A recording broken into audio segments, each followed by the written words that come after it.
Hello friends, আজ আমরা তৈরি করব চিংড়ি ভর্তা। তাই দেরি না করে চলো এসে দেখে নিই কীভাবে এটা তৈরি হচ্ছে। প্রথমেই আমি লঙ্কা আর পেঁয়াজটাকে ছোট ছোট করে কেটে নিয়েছিলাম। তারপর সেটাকে একটা প্লেটে রেখে দিয়েছিলাম, আর তার সঙ্গে একটু রসুন, একটু আদা, 4-5টা শুকনো লঙ্কা সেটাও রেখেছিলাম। সঙ্গে আমাদের লাগবে হলুদ আর একটু কালো জিরে। তারপর কড়াইটা গরম হলে তাতে তেল দিয়ে একে একে সব মশলাগুলো কিন্তু আমাদেরকে ভেজে নিতে হবে।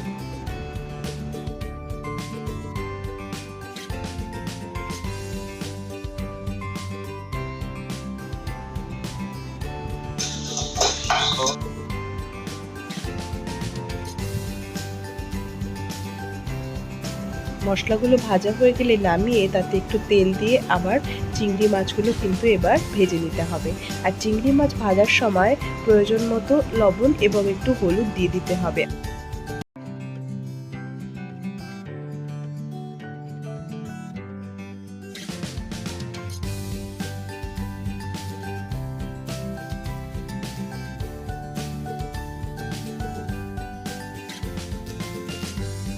মাছগুলো ভাজা হয়ে এলেই একটু ঢাকা দিয়ে কিছু সময় পর নামিয়ে নিতে হবে।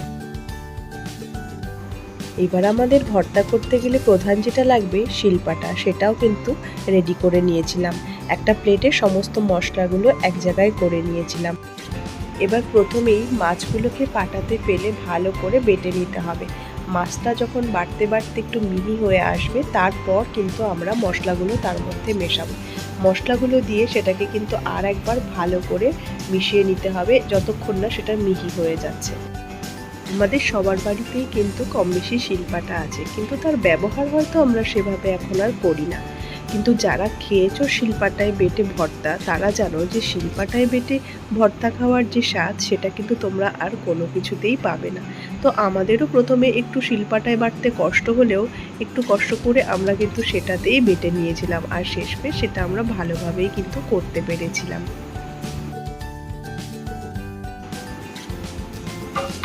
এরপর বাটা হয়ে গেলে ওই বাটাটার মধ্যেই একটু সর্ষের তেল দিয়ে আর একটু ধনেপাতা ছড়িয়ে ভালো করে মেখে নিতে হবে।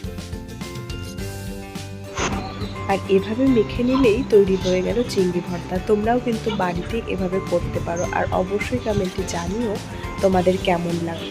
আর ঠিক সেই দিনই কিন্তু আমিও পৌঁছে গেছিলাম আমার বান্ধবীর বাড়িতে, আর এই পুরো প্রিপারেশনটাই কিন্তু আমার বান্ধবীই করেছিল। আর আমার শুধু কাজ ছিল খাওয়া, তাই আমি গিয়েই খেতে বসে গেছিলাম।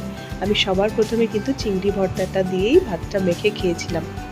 আমার কিন্তু দারুণ লেগেছিল, আর তোমরাও কিন্তু এভাবে খেয়ে দেখতে পারো কেমন লাগে। শেষ পাতে আমি একটু লেবু মেখে খেয়েছিলাম, আমার কিন্তু সেটাও খুব ভালো লেগেছিল। তোমরা জানিও তোমাদের কোনটা ভালো লাগলো। Thank you for watching.